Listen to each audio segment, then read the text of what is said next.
Afternoon. You're tuning into the Board of County Commissioners meeting. It is Tuesday, March 15th, 2022. It is 2:02 p.m. I am Carolina Mejia, Chair of the Board. I am joined by Vice Chair Ty Menser, who's in the boardroom, as well as Commissioner Gary Edwards, County Manager Ramiro Chavez, as well as Assistant County Manager Robin Campbell. We are joined by many other staff members as well via Zoom, as well as guests from our Timberland Regional Library Board.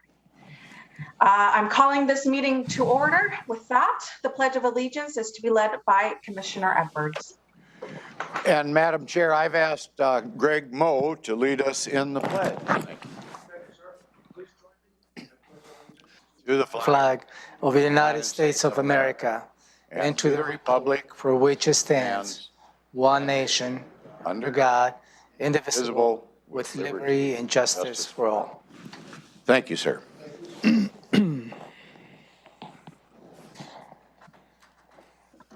Thank you. Commissioner Menser, would you like to do a land acknowledgement? Yes. We would also like to start today's meeting with a land acknowledgement. We'd like to acknowledge the indigenous Salish peoples who have lived on and cared for the land and waterways of this county since time immemorial, specifically the Squaxin Island, Nisqually, and Chehalis peoples, our sovereign tribal partners. And I'll leave it at that this afternoon, Madam Chair. Thank you. And Commissioner Menser, you're coming in a little bit spotty. I couldn't hear you very well. Mic check. Can you hear me any better now if I speak up?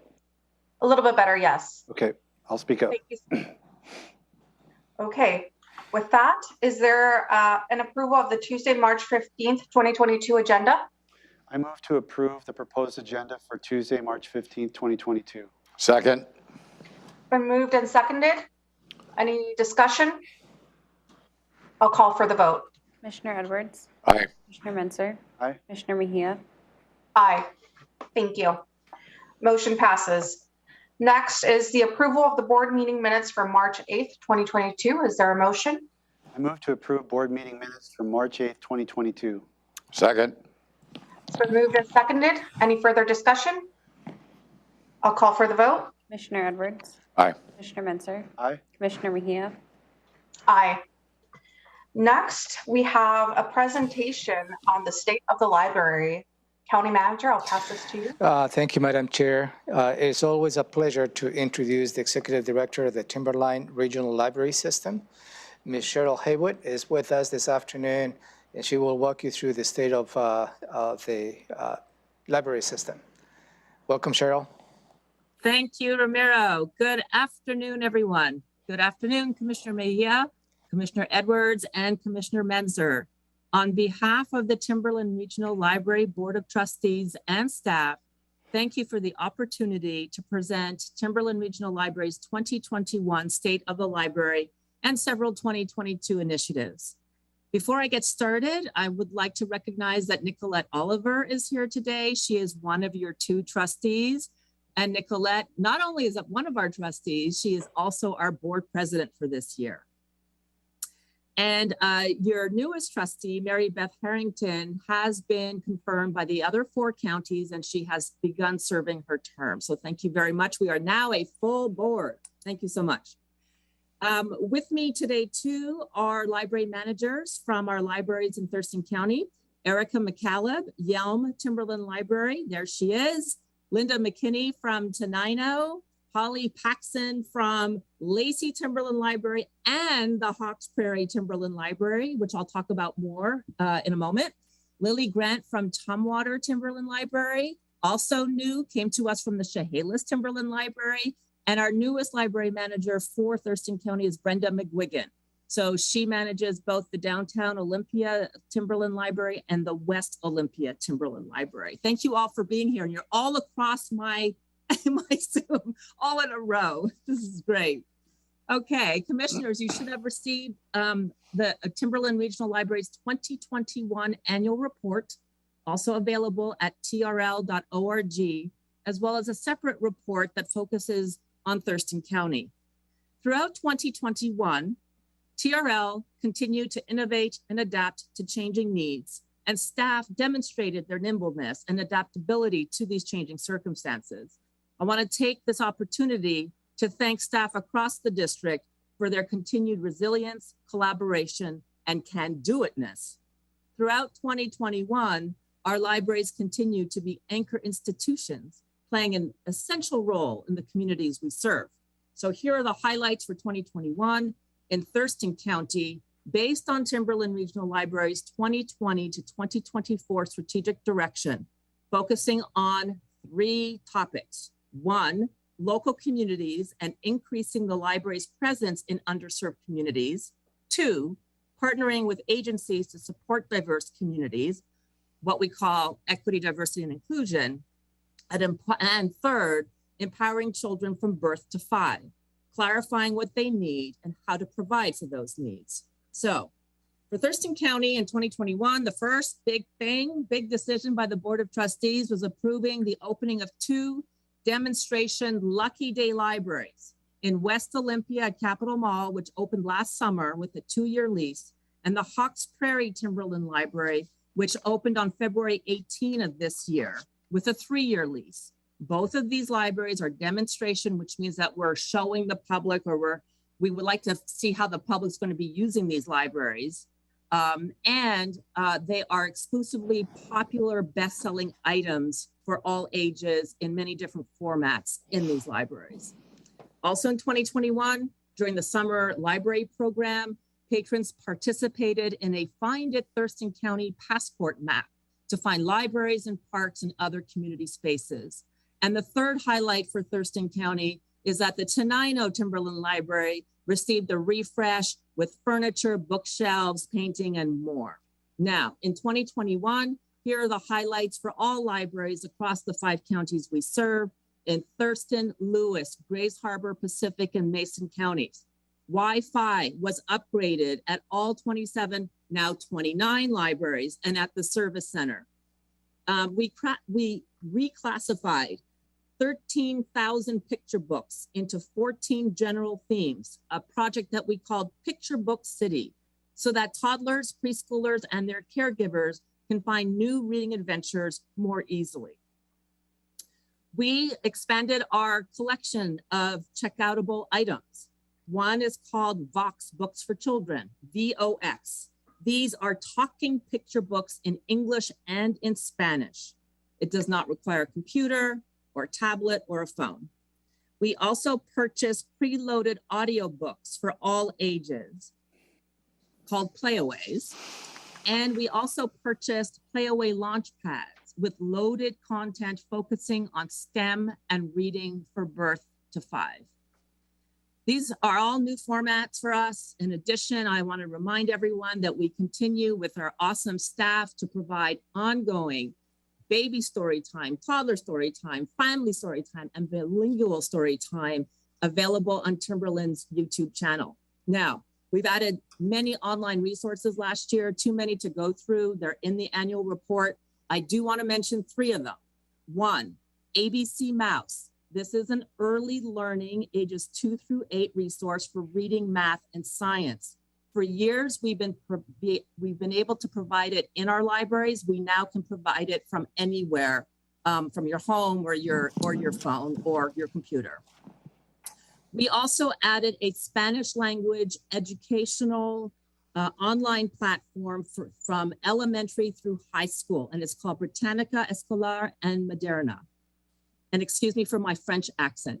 And then the third is we added Press Reader, access to 7,000 world newspapers and magazines, which includes content from over 120 countries in 60 different languages. Now you wonder how we can do this when every year you hear me talk about the 1% and the 1% increase in revenue that we receive, how we could open 2 new libraries like we did, 2 demonstration libraries. It's because we looked at our internal processes and we were able to purchase equipment that enabled us what we call automated materials handling equipment, which was installed at the Lacey Library, at the Olympia Library, and at our headquarters here in Tumwater to help improve processing all of these moving items so that patrons can receive materials more quickly, freeing up staff to be able to work in these 2 additional libraries. So thank you. And as you know, during the pandemic, we've installed TRL story trails in all the 5 counties, partnering with cities and counties and the U.S. Forest Service and hospitals and ports and so on. You can go to Story Trails at Timberland to find out more about the upcoming Story Trails this summer. And during the pandemic and since the summer of 2019, all libraries continue as connection sites in the WorkSource system across the 5-county region. And the commissioners will know that I am appointed by the commissioners to serve on the Pack Mountain Board. I am currently serving my 2nd 3-year term, and I continue to lead the one-stop committee that oversees WorkSource in the 5-county region. So now for some 2021 statistics. This is a whopping 57% increase from 2020, which of course we were closed for several months. Still, 57% increase from 2020 to 2021 in physical checkouts. We all went from 772,966 items in 2020 to over 1.2 million items, physical items in 2021. In terms of Overdrive checkouts, and Overdrive is our online platform for e-audiobooks, e-books, and e-magazines. Now you have access to over 3,000 e-magazines that you can download.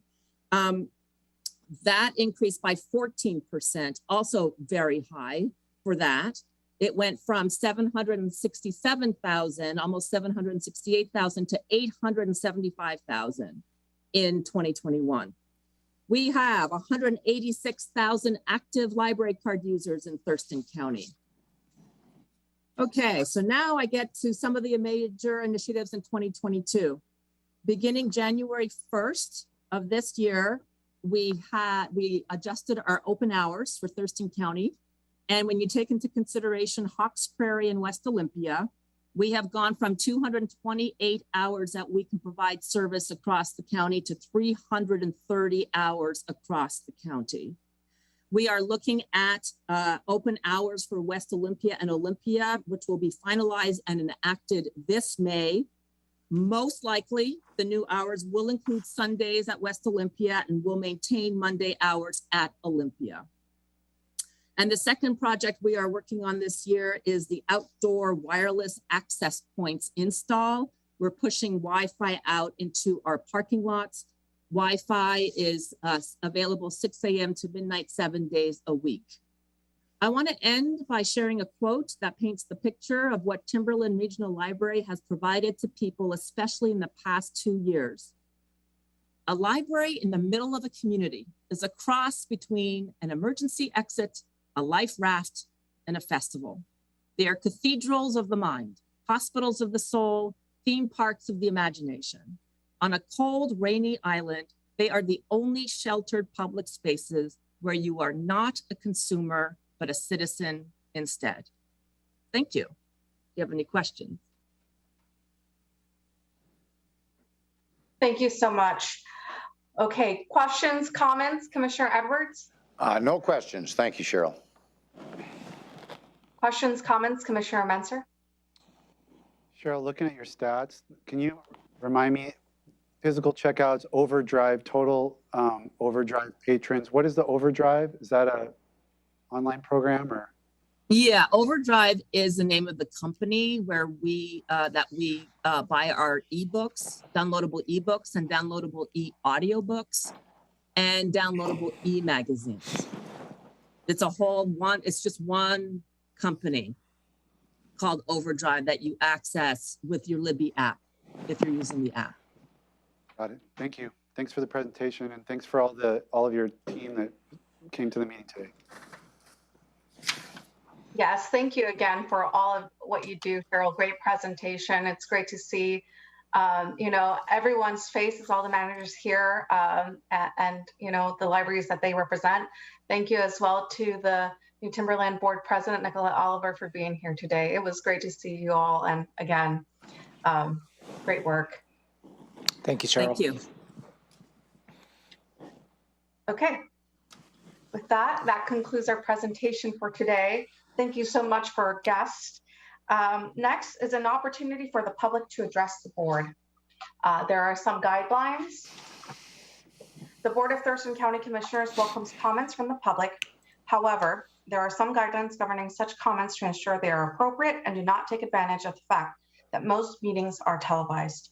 The general speaking guidelines are as follows. Please introduce yourself, including the address you reside in the county. Please address the board, not the audience or staff. Please silence your cell phones. Speakers are limited to a total of 4 minutes to address the board. Meeting attendees cannot donate their speaking time to another person. The board reserves the right to restrict a person's opportunity to address the meeting for good cause. No comments that are lewd or offensive, inflammatory, hateful, defamatory, or discriminatory in nature. Please be respectful. No outbursts of any kind. No comments that are commercial in nature, such as promotion of a for-profit business. All materials provided to the county may be considered public records, subject to public release upon request pursuant to the Public Records Act, Chapter 4256. No remarks about pending land use permits or similar matters that could eventually come before the Board on Appeal. Thank you so much for your cooperation. I cannot see who's sitting in the boardroom. I can help you, Madam Chair. Thank you. I have the sign-up sheet, and I have only one person sign up, Mr. John Pettitt.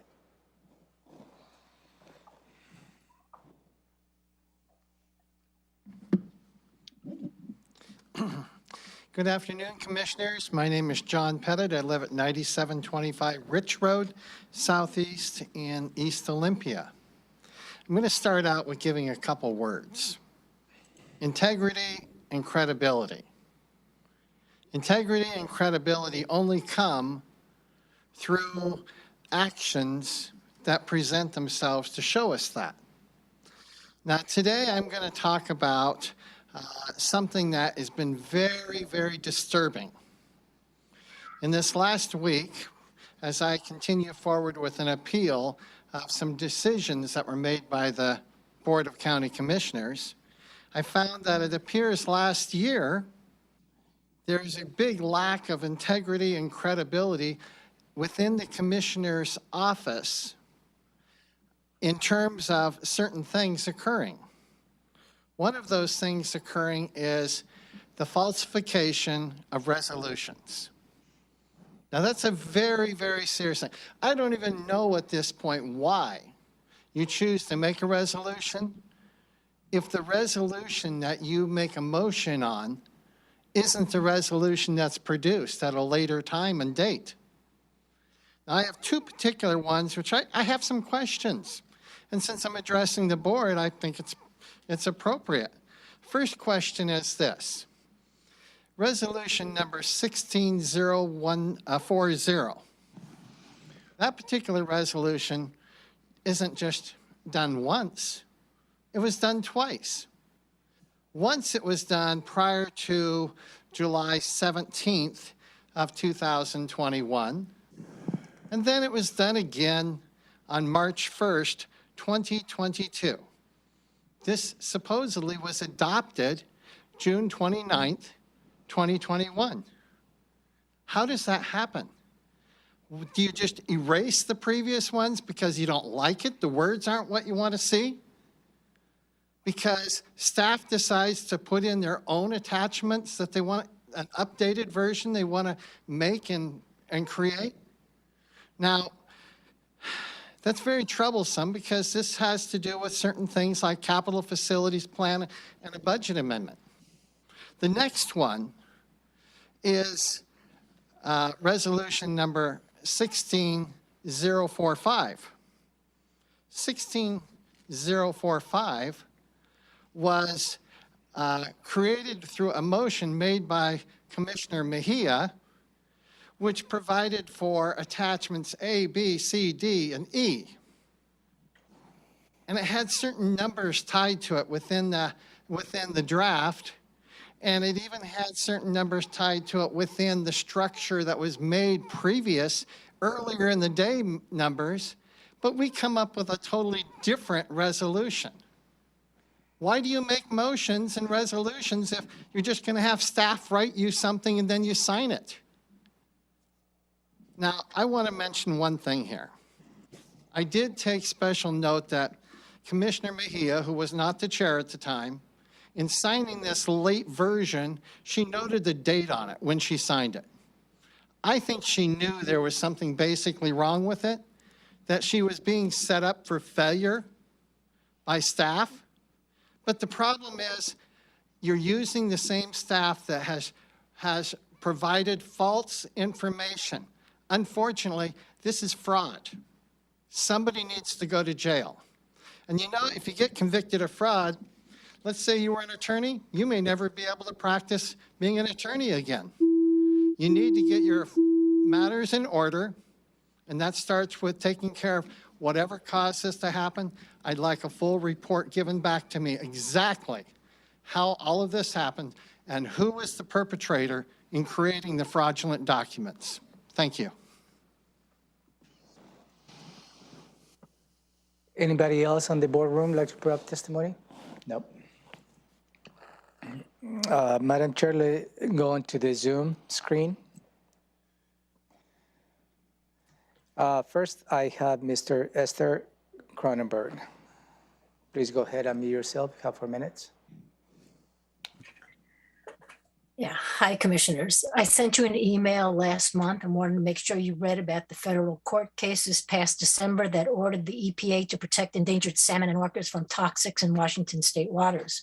I quote, Federal District Judge Marsha J. Peckman pointed to Washington's longstanding failure to protect aquatic species, citing EPA's having, quote, acknowledged Washington's feeble efforts to timely comply with the Clean Water Act, while the federal agency itself, quote, has unreasonably abandoned its role for years. The lawsuit asked EPA to update Washington's nearly 3 decades old water quality standards to protect aquatic life from toxics. EPA relied on its assumption that the Department of Ecology would eventually take care of this problem. But Judge Peckman said EPA's reliance was not justified because, quote, Washington had abdicated its duties and that, quote, nothing in the record showed that Washington was a willing partner. Quote, EPA simply has no leg to stand on, said Earthrise Law Center. The Clean Water Act requires Washington state have water quality standards to protect fish and wildlife from toxic, and neither the EPA nor the Washington Department of Ecology has chosen to meet that requirement. The lawsuit identified many toxics as not having been updated as required by law, including aluminum. Many of these toxic pollutions are implicated in the deteriorating status of fish and wildlife. The reason this is so important is because the county has been relying on Ecology's permits to allow the application of toxic chemicals into its lakes, permits that now have been found to be in violation of the Federal Clean Water Act. This is true for all the lakes management districts, but especially more so for Black Lake, because it directly connects to federally protected waters with threatened species that were the subject of this lawsuit. And it's also part of the strategic groundwater reserve that's additionally protected by WAC 173591. It's a very significant ecosystem for the whole county.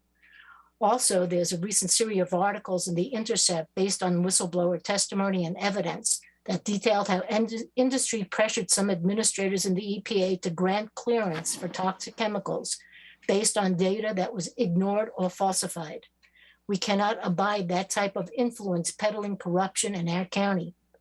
Powerful commercial interests are advocating for projects that endanger the safety of our water supply. The developer for the Green Cove housing project on a toxic waste dump in West Olympia and the Black Lake District are both represented by the same principal attorney for the Chamber of Commerce, which has a partnership agreement via a signed contract with the county.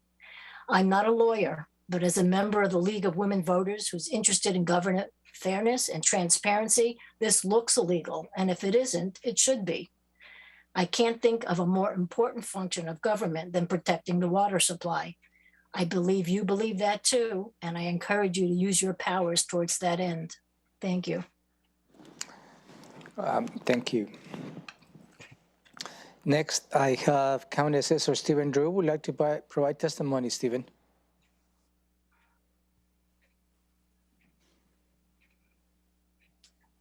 No. Next, I have Mr. Tony Wilson. Thank you, but no, I don't need to speak today. Okay, thank you. Next, I have a phone number, and the last 4 digits of that phone number is 5287.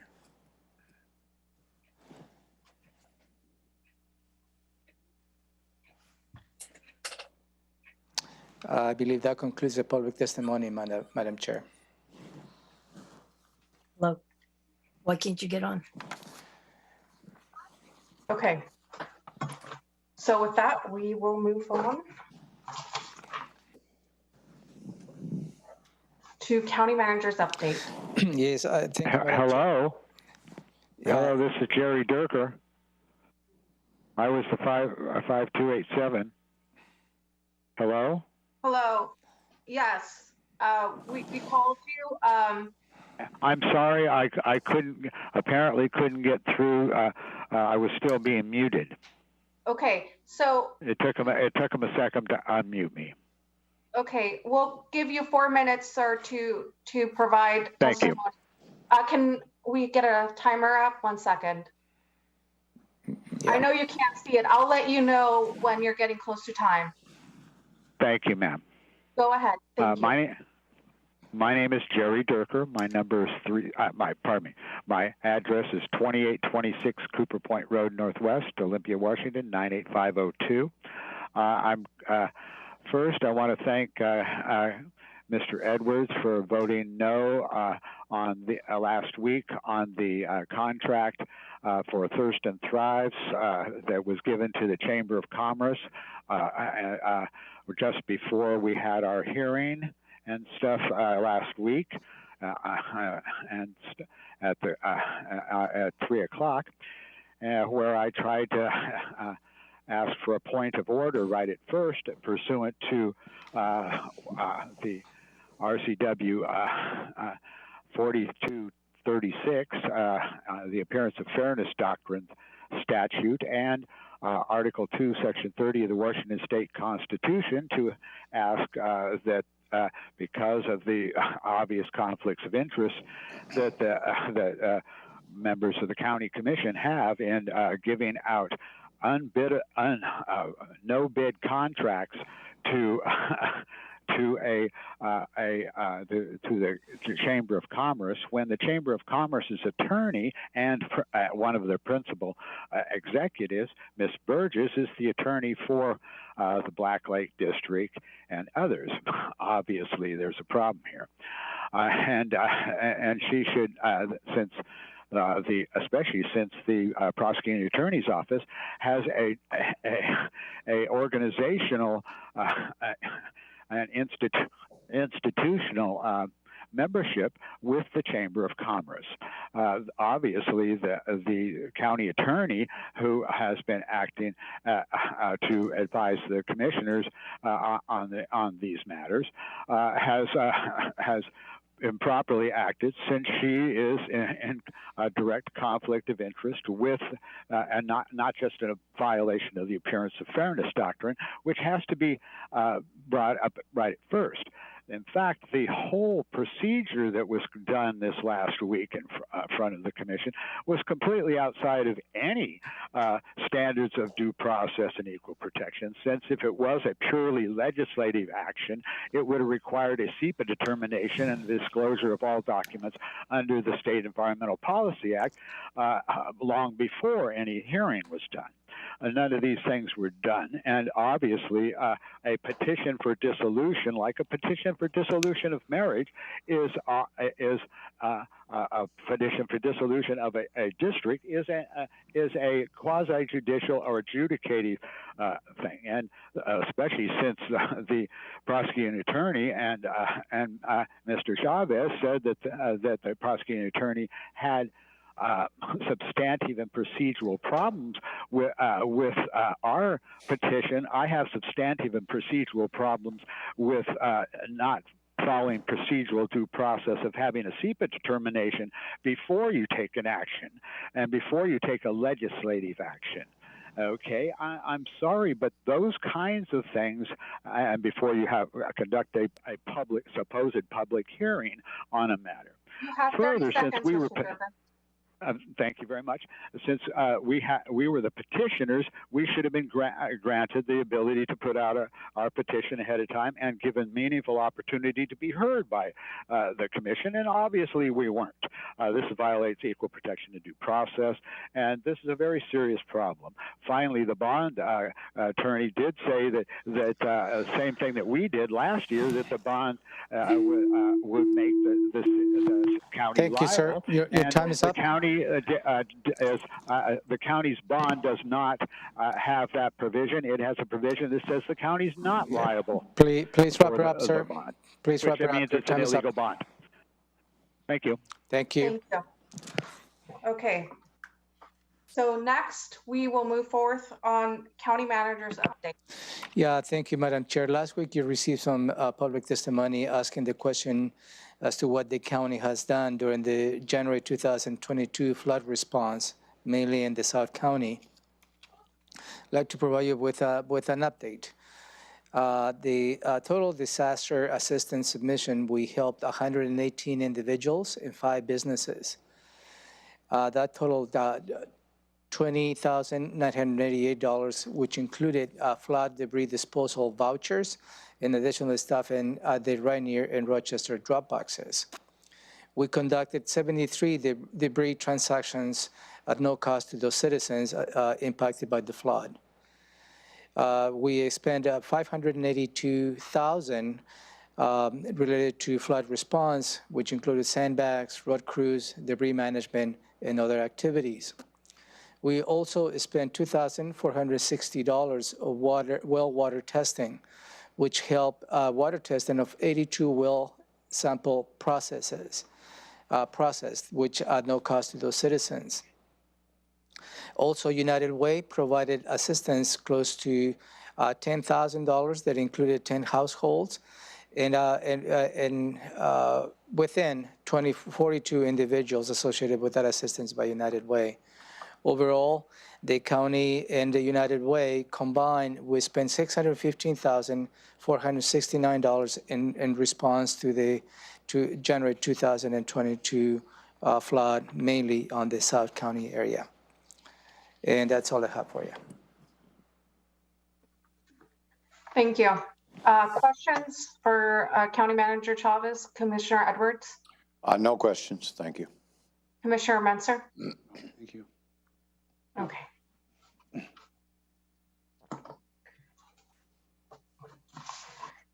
With that, we'll go to consent items, A through B. Is there are the commissioners okay with the 2 items on there? Yes, ma'am. Okay, I'm ready for a motion. I move to approve consent items 3A and 3B. Second. It's been moved and seconded. Any discussion? No, ma'am. Okay, I'll call for the vote. Commissioner Edwards, Aye. Commissioner Menzer, Aye. Commissioner Mejia, Aye. And I'm not sure, Commissioner Menser, your microphone is coming in and out again, sir. I'm sorry.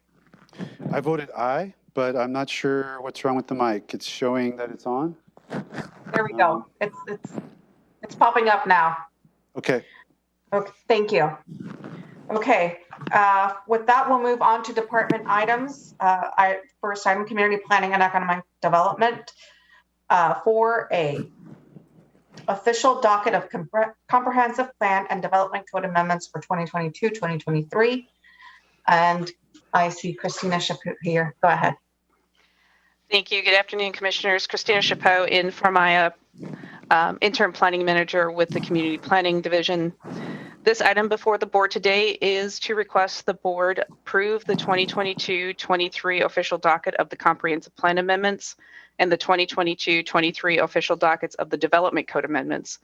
These dockets are the lists of potential changes to the county's comprehensive plan and the county's development regulations that may be worked on over the next 2 years. Each city and county under the Growth Management Act is required to have a procedure for any interested person to suggest a comprehensive plan or development code amendment. In Thurston County, any suggested amendments are first added to the preliminary docket for consideration by the board, who determines which items are placed on the final official docket. last official dockets covered the biennium from 2020 through 2021. This year in 2022, all incomplete items from the last official dockets and all new items rolled over to a preliminary docket. Community Planning and Economic Development Department accepted applications through November 15th of 2021 and received 11 new applications this year, 7 comprehensive plan and 4 development code. All preliminary docket proposals were brought to the board for review at a briefing on January 12th of 2022 to provide an overview of the status of existing officially docketed items and review the new proposals received. Following the work session, the board added 3 new proposals to the preliminary dockets and moved forward all proposals. 1 was completed earlier this year. The board held a required 20-day written comment period before adding to the 2022-23 official dockets. This comment period ran from January 27th through February 16th. On March 3rd and 10th, the board held 2 follow-up briefings to review the public comment and begin providing preliminary direction on each proposal. The scope of direction was whether to add to the official docket, keep on the preliminary, or remove. On March 10th, the board finished reviewing the proposals and provided direction to staff to prepare the official dockets for adoption at today's Tuesday board meeting. The attached 2022-23 official dockets of the comprehensive plan amendments and the attached 2022-23 official docket for the development code amendments reflect the guidance of the board at the March 3rd and March 10th work sessions. It includes 8 items on the comprehensive plan docket and 18 items on the development code docket. Each item on the official docket will go through its own public review and comment periods before any decision is made. Some amendments are multi-year projects and others may or may not be completed within the current docket cycle. There are 2 motions for the board to consider that adopt the revised dockets of the comprehensive plan amendments and the official docket of the development code amendments. And that concludes my remarks, pending any questions. Thank you. Questions, Commissioner Edwards? No, ma'am. Questions, Commissioner Menser?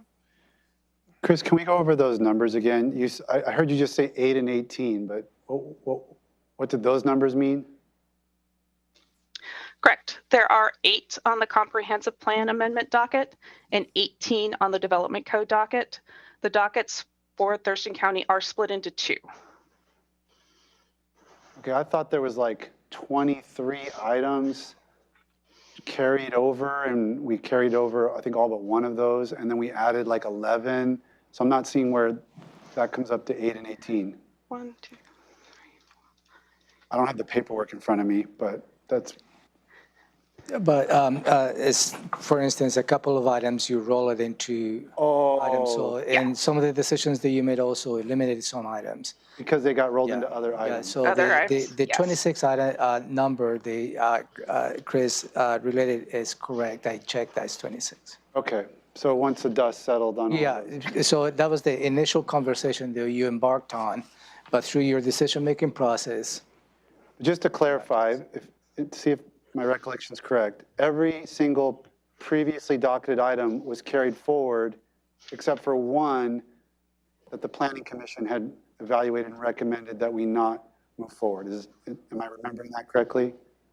Correct. And then out of the new items, I think 11 out of 14 or something like that were moved forward or were added.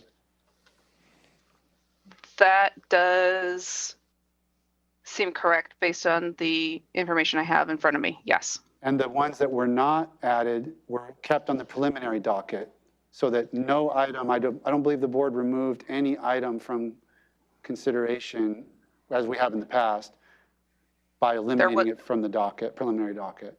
There was 1 item that was removed from all dockets, and that was the resource use title notice. Right, and because we didn't really have much public interest in that, and it had been sitting there. Okay. I think that clarifies what I wanted to clarify. Madam Chair. Go ahead, County Manager. Chris, just to clarify, there's only one motion for the board to consider this afternoon to approve both dockets, correct? That is correct. Yeah, thank you. Okay. With that, if there are no further questions. Yes. Okay, I go ahead.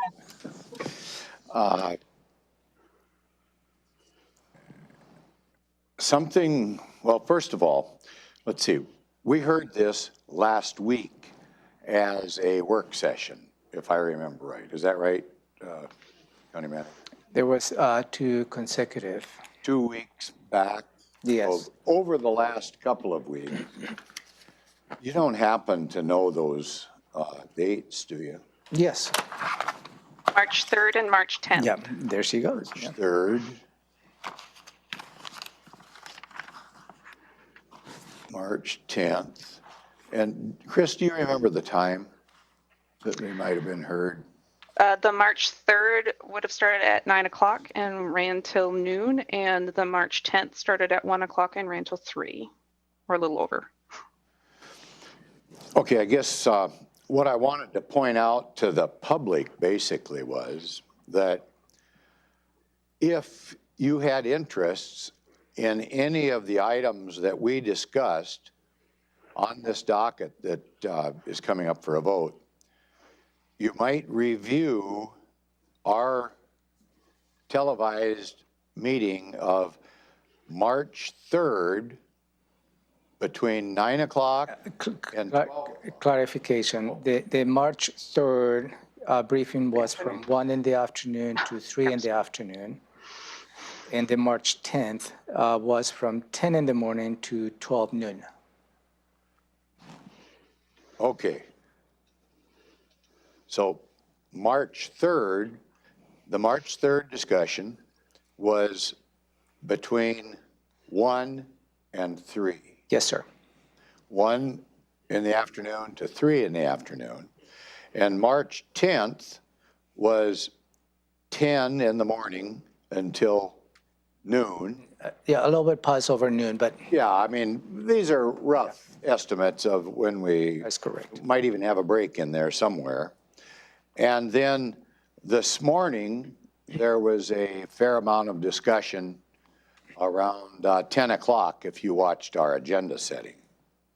So for those folks that had interest, that's where you might find how those discussions took place. Because to the viewing public that did not take that in, you might look at what we're doing here today and think we did not have much discussion about it. But we really did have a lot of discussion about this docket issue. But if there is any question at this point, I'm going to make one last pitch, if you will. I was under the impression that this morning, I thought it was said that we had like 32 issues on the docket. You know, overall was 36 that you started the 36. conversation. During your decision-making process, you confirmed some going to the docket. You took some items and including all other parts of the elements, particularly I believe the Lacey joint plan. But also, you also make decisions to put items on the preliminary docket. So the action for you today is to approve the docket. Yes, and that is going to be for 26. 26, yeah. And I would hope that no commissioners were mistaken thinking there was 36 to be dealt with, because there is only 26 to be dealt with. And one of the things that we talked about was the overload that staff might be faced with. So if there's any question about clarity on these topics and what we did or didn't do, before we move forward on this, I would like to propose a motion that we postpone this for 1 week until we're 100% sure of what we're doing and where we're going. And I've been through this before, and if it doesn't work out, I'm still utilizing the process to promote my plan, I guess, of economic development, which I think we are sorely missing in this county, is adequate economic development. I know the last item that we discussed this morning was the Tumwater UGA area, and the Economic Development Council submitted a letter very much in support of this, and the school said it would be beneficial. And then there's some question about the clarity on whether we should move forward or not by the city council. So I'm just going to see if I can't get a second on a motion to postpone this until next week. And I would ask you, County Manager, would that be detrimental to the process? There is anything a delay on the board approving the docket. Obviously, it's a delay for staff to continue working on the elements that you discussed. Maybe I can add additional perspective. As you stated, you stated the 2 dates on March 3rd from 1 to 3. Also, at the end of that session, I provided a report of how the commissioners voted individually by item, and that included on that at the end of that session. And also at the end of the session on Thursday, March 10th, just about a little over the noon hour, I also walked through by item the decisions that you made related to each items by commissioner and how you voted on each of the items. So when the members of the public would like to see how that decision was made, is at the end of that is I walk through your votes individually by item, which that brings a perspective in terms of what items were voted into the preliminary docket. And that's what you see the 26 items today. It's just the ones whether it's a unanimous or majority of the board voted to include it on the docket. So just. Yes, sir, and I appreciate that, and I'm just giving it one last grasp to see if we can get it placed on the docket, because I think there's benefit to doing so for the taxpayers of Thurston County. So. Fair enough. That's where I'm at, and if it dies from a lack of second, I guess there goes my last chance. Commissioner Menser, any comments?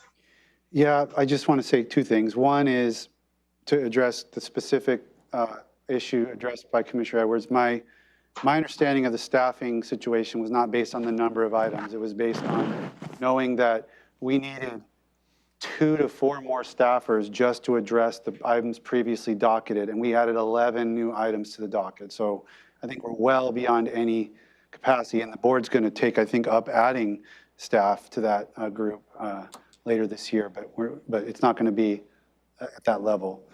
And then, I just want to be clear that my docket decisions were also very much focused on economic development, and that's why I put a high priority on the Lacey Joint Plan and the items that are embedded in that, and the Grand Mound Sub-Area Plan. There are 7 to 8 economic development projects backlogged in the Grand Mound Sub-Area Plan.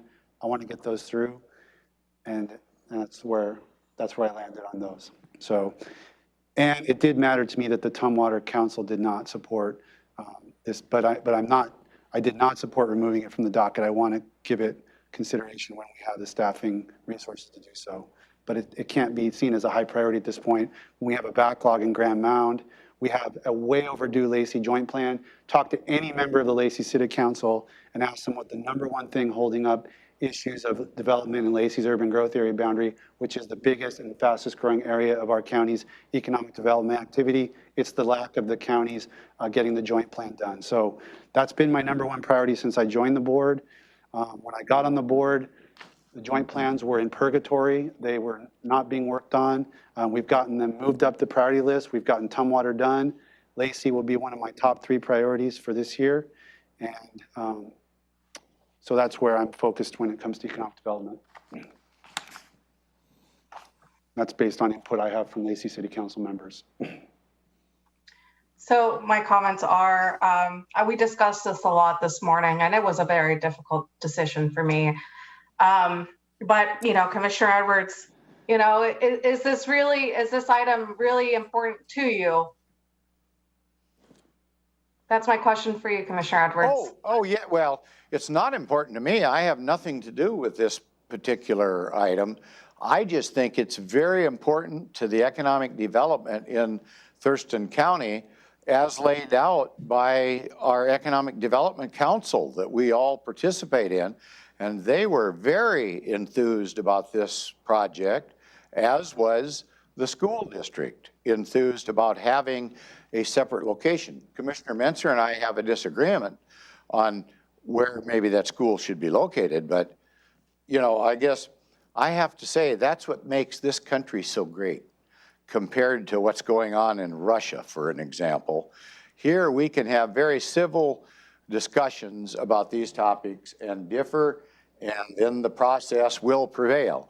I'm just taking advantage because I really, really, really think this is a good deal, and if we don't put it on the docket, we eliminate all ability to move forward should we add those couple of staff people to where they have the ability to move forward. This thing is kind of like a shovel-ready project, if you will, that could employ a lot of people and create good working, living jobs here in Thurston County. And that's what I'm all about. I don't want my family or anybody else's family to have to drive to Seattle or elsewhere to find work. I want to create those good, healthy jobs here, and I don't see a downside. We don't have to prioritize it if we put it on the docket.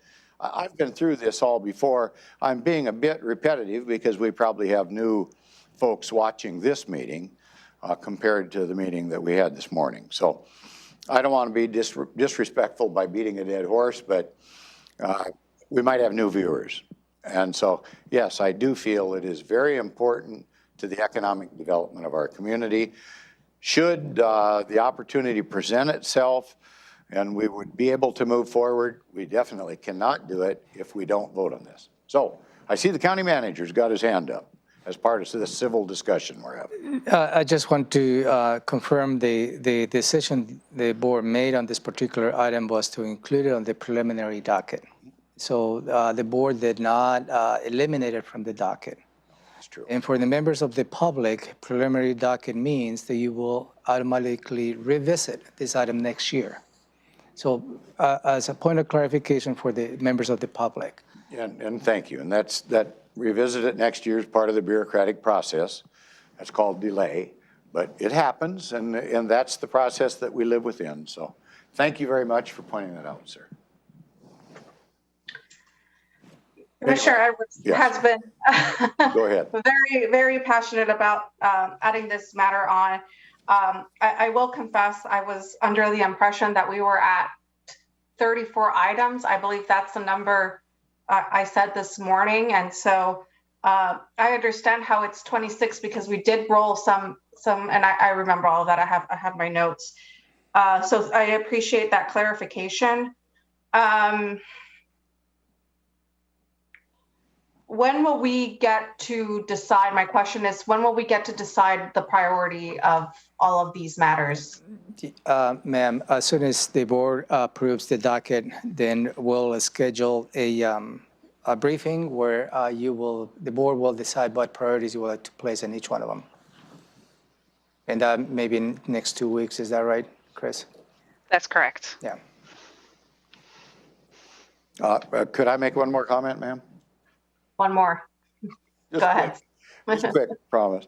So 26, add 1, we'd have 27, and instead of 34. So that's all. I might just throw that out, ma'am. Thank you very much. Thank you for your indulgence. Thank you, sir. And you know, I hear your passion towards, you know, you've been really trying to push for this item since it was first brought up. So I understand, you know, that you would really like to see this item on. And like I said this morning, you know, I have no problem with the item. It's just, you know, whether it's, I would hate for it just to sit there just because of how our staffing is right now. It's so short, and we do have high priorities and things that have been sitting in our docket for a while that we really need to get through. And so, you know, I said this morning that, you know, I would support it being in the preliminary docket just because of those following reasons. But I was under the impression that we were at 32 items.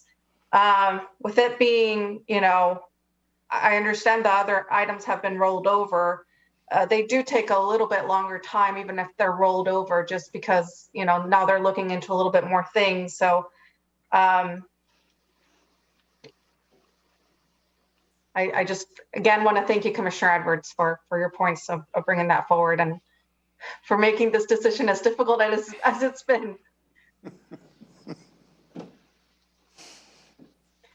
So with that, is there, Commissioner Edwards, were you going to make a motion or? And I'll leave that up to the Vice Chair. chair. Okay. I thought you were going to make an independent motion. Yes, I am making a motion that we add the Tumwater project. Bill, what's the name of that project? Bar holding. Bar Holdings. Bar Holdings project to the official docket, yes. Okay. And with that, is there a second to this motion?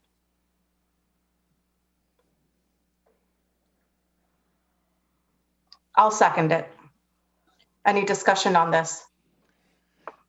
I can only say, without trying to extend this meeting well into the evening, because I've talked about this project several times now on different days, I just don't see a downside, because we might do what Commissioner Menzer said. We might add some staff. And it might be, as the Chamber of Commerce has been promoting, that we might do outside individuals to bring them in. This has all been talked about. My concern is if we don't add it to the docket, then there's no path forward should something develop. I can't promise anybody anything of what will happen, but what might happen leaves some doors open should one of those might happens add up, you know, to be able to complete this project and create some good jobs in the very near future. And that's where I'm at. Thank you, ma'am. Thank you. Commissioner Menzer, any further comments? No, I mean, well, just the Tumwater letter, I think is relevant to me and the staffing situation. And, you know, you made a good point this morning about being on the preliminary docket or being at the bottom of the official docket. There's really nothing, there's no difference in that other than creating an expectation in the applicant, which then we get beat up on later if that's sat for a couple, 3 years, and then we look like we're taking no action or we're trying to stall a project. So that's my concern. I mean, it's not going to bother me if this is on the preliminary docket. I don't oppose the project or exploration of it further, but you know, I'm just trying to manage the expectations and staffing resources to get what I consider higher priority projects through. Those are my comments. Yes, no. And I did speak with the applicant today at noon, and you know, I did explain to him my reasoning on why I voted the way I did. I felt like, you know, I had met with him way before when the comment period was open, and he told me a little bit about his project, and I met with him at noon, and I explained to him the way I voted because I felt citizens have the right to ask me, you know, sometimes why I vote the way I do. So, you know, it is very difficult and definitely one of the harder decisions. I appreciated Commissioner Menser's comment this morning when he said, you know, we could just add all of the items onto the docket and that would be easier for us. But definitely have to consider, you know, which items get added on to, you know, the official docket. That way we get those items that are of priority worked on by staff. And there's so many, and that this is one of my priorities is getting work through the docket so we can, and I know it's the priorities of the other commissioners as well, getting through these docket items. That way we can have, you know, more applicants go through the process and get more items that are of economic development in here.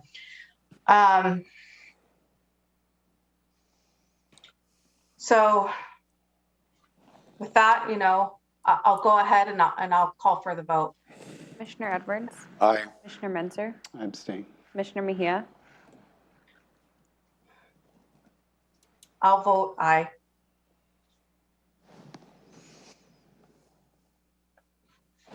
Okay. So with that, is there a motion to approve the official docket of the comprehensive plan amendment? Can we do that, County Manager? Yeah, I think you need to review that motion as amended to include the bar holdings. Okay. That motion needs to be clearly stated. Madam Chair, I move to approve the 2022-2023 official docket of comprehensive plan amendments and the 2022-2023 official docket of development code amendments as amended to include the bar holdings project. Second. It's been moved and seconded. Any further discussion? No, ma'am. I'll call. I would just say, Your Honor, sorry. I would just say, Madam Chair, that this is kind of alluded to by Commissioner Edwards, but this is one of those items kind of like with the budget where there's about 40 plus individual decisions embedded in it. I don't think any of the three of us got everything we wanted in this, but there's not a single project that was brought forward that I voted to remove from the docket altogether. In fact, I think I got out the one that did get removed. I think I voted to keep it on the preliminary docket. So with that said, just want the public to be aware, I support this docket as a reflection of the commissioners' cumulative votes on a lot of good proposals and ongoing work. Thank you, sir. Okay, with that, if there's no further discussion, I'll call for the vote. Commissioner Edwards, Aye. Commissioner Menzer, Aye. Commissioner Mejia, Aye. Okay, thank you, Chris. Okay, commissioners, it is 3:05 p.m. Okay, and so let's move to item 4B, set a public hearing on development code docket item A7, low impact development code amendment. And Andrew is here. Andrew, go ahead. Good afternoon, commissioners. Andrew Bond here, an associate planner with community planning. Staff are requesting the Board of County Commissioners set a public hearing for April 19th, 2022 on development code docket item A7, low impact development code amendment. The low impact development code update is a county initiated amendment. The proposed amendments affect the Thurston County Zoning Ordinance Title 20, as well as the Olympia Urban Growth Area Zoning Ordinance Title 23, and address existing limitations within the LID code adopted in 2016. This is a priority 7 out of 16 on the docket as identified by the board in April of 2020. This request only applies to rural Thurston County and the Olympia Urban Growth Area. Specifically, the update addresses existing implementation challenges in the LID regulations that relate to small lots, lots needing long access driveways, internal code inconsistencies with the Ken Lake Special Overlay District, and challenges implementing impervious surface within planned developments. The Planning Commission reviewed this item at 2 work sessions on October 6th and November 3rd of 2021. A public hearing was held with the Planning Commission on December 3rd of 2021. Following the public hearing, the Planning Commission voted unanimously to recommend approval of the code amendment as proposed. A CEPA determination of non-significance was issued on December 21st of 2021. The board was briefed on February 3rd of 2022 and requested additional information from staff. Staff returned on March 1st of 2022 with follow-up materials during agenda setting. At the agenda setting meeting, the board directed staff to bring forward an AIS to request a public hearing on the Planning Commission recommendation. Thank you, and I'm available for any questions. Thank you. Questions, Commissioner Edwards? No questions, ma'am. Questions, Commissioner Menzer? No. Thank you. Okay, with that, is there a motion? I move to set a public hearing for April 19th, 2022 at 3 p.m. or soon thereafter as the matter may be heard on Development Code Docket Item A7, Low Impact Development Code Amendment. Second? Been moved and seconded. Any further discussion? No, ma'am. I'll call for the vote. Commissioner Edwards? Aye. Commissioner Menzer? Aye. Commissioner Mejia? Aye. Motion passes. With that, we'll head over with Public Health and Social Services. Item 5A, Amendment 1 to the Washington State Department of Health 2022 through 2024 Consolidated Contract. Kurt Harden, go ahead. Good afternoon, Commissioners. Kurt Harden, Interim Director for Public Health and Social Services. Today, I'm requesting the Board of County Commissioners approve Amendment 1 to the State of Washington Department of Health Consolidated Contract number CLH 31030. It's also referred to as the CONCON, to providing a maximum consideration of $4,288,401 for the duration of January 1st, 2022 through December 31st, 2024, and authorize the Interim Director of Public Health and Social Services to sign the amendment and future amendments that do not exceed 10%. The Board of County Commissioners approved the base contract on January 11th with the understanding that the Department of Health would send amendments with the scope of work and funding. This contract is the mechanism used to transmit federal and state funding for public health services to the county. The list of areas funded in the amendment include COVID-19 mass vaccination, foundational public health services, infectious disease prevention portion, in a maternal and child health block grant, Office of Drinking Water Group A and Office of Drinking Water Group B, and then Office of Immunization COVID-19 vaccines, and then recreational shellfish activities. And subject to your questions, I request the board approve the amendment. Thank you. Okay, with that, any questions? Commissioner Edwards? I don't have any questions, but I will point out, if you look at the dollar amount on this topic, I'd hate to have the public think we didn't discuss it, and this has been discussed a lot over a period of time. So I have no further questions. Thank you. Thank you. Commissioner Menzer? Nope, no further questions. Okay. With that, is there a motion? Yes, ma'am. I move to approve Amendment 1 to the State of Washington Department of Health Consolidated Contract CLH 31030, providing a maximum consideration of $4,288,401 for the duration of January 1st, 2022 through December 31st, 2024, and authorize the Interim Director of Public Health and Social Services to sign the amendment and future amendments that do not exceed 10%. Second. It's been moved and seconded. Any further discussion? I'll call for the vote. Commissioner Edwards? Aye. Commissioner Menzer? Aye. Commissioner Mejia? Aye. Motion passes. Thank you, Kurt. Thank you. Okay. With that, we'll go on to our standing items. Item 6A, Commissioners will on board work sessions and assigned committee meetings, providing updates on actions taken as well as upcoming issues. With that, we'll start with Commissioner Edwards. I think I'm going to keep mine short. I know we've got other issues coming up, and really my week was consisted mostly of docket issues and COVID-19 issues.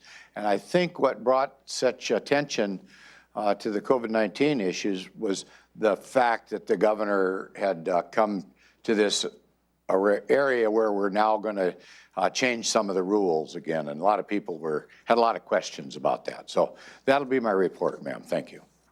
Thank you. Commissioner Menzer. I attended several things.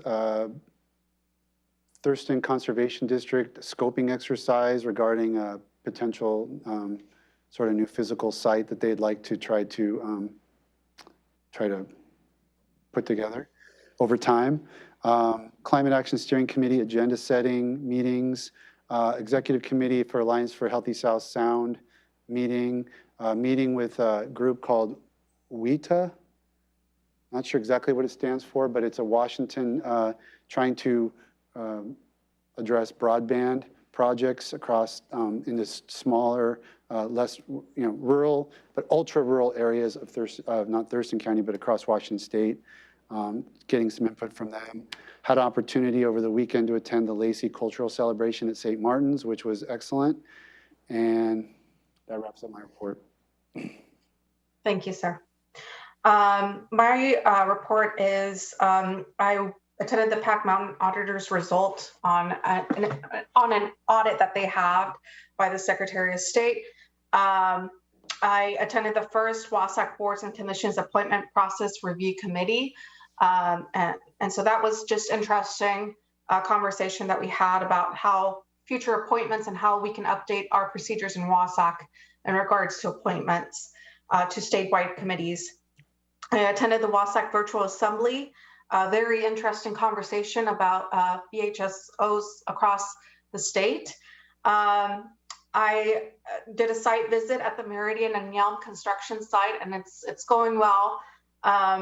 And then I attended the Thurston Thrives Equity Workshop, and then the Transportation Policy Board. I would like to report that they are coming out with a survey on how you get to places, and they're trying to gather some data on that. So there's going to be more to come on that. And then ORCA, nothing to report on that one. And with that, I'll go ahead and move on to item 6B. The county manager will review the Board of County Commissioners schedule for the week of March 15th, 2022. Thank you, Madam Chair. I will be highlighting the appointments in which at least 2 commissioners will be present. You may have individual appointments on your individual calendars. Those will not be part of my report. Today, March 15 at 3:30, you have your regular Transportation Benefit District meeting. At 4 in the afternoon today, you have been invited to participate at the City of Rainier Open House for Rainier Historical Church. And that is going to be located in 207 Olympia Street West, Rainier, Washington. Wednesday, March 16, 10:30 in the morning, you have a briefing related to cybersecurity state coordinator introduction, and that will be done by the county auditor. At noon, you have your standing Board of County Commissioners elected officials meeting. And at 1 in the afternoon tomorrow, March 16, you have your regular check-in with Superior Court. Thursday, March 17, at 9 in the morning, you have an executive session related to the matters associated with the Community Action Council. March 17th, Thursday, at 1 in the afternoon, Commissioner Menser, Commissioner Edwards will be attending the Thurston Mason Behavioral Health Administrative Services Organization meeting, and that will be located at 612 Woodland Square Loop, Southeast, Suite 401 in Lacey, Washington. Friday, March 18, at 8 in the morning, you have been invited to attend the South Thurston Economic Development Initiative, also known as STEADY. And at noon, you have, I believe, Commissioner Mejia, Commissioner, 2 commissioners may be attending the Washington State Association of Counties Legislative Steering Committee. Usually, Commissioner Mejia is the one who attends on behalf of the board. And Monday, March 25th, at noon, you have your standing Washington State Association of Counties Virtual Assembly. Moving on to Tuesday, March 22nd, 9 in the morning, you have a regular agenda setting. 2 in the afternoon, you have your regular Board of County Commissioners meeting. And at 3 in the afternoon, soon thereafter, you have 2 public hearings, one related to the contract for solid waste operations, maintenance, transport, and followed by the public hearing related to the ordinance to expand the Board of Health per RCW 70.05. And then 3:30 in the afternoon, March 22nd, you have your Board of Health meeting, which was rescheduled from last week. That's all I have. Thank you.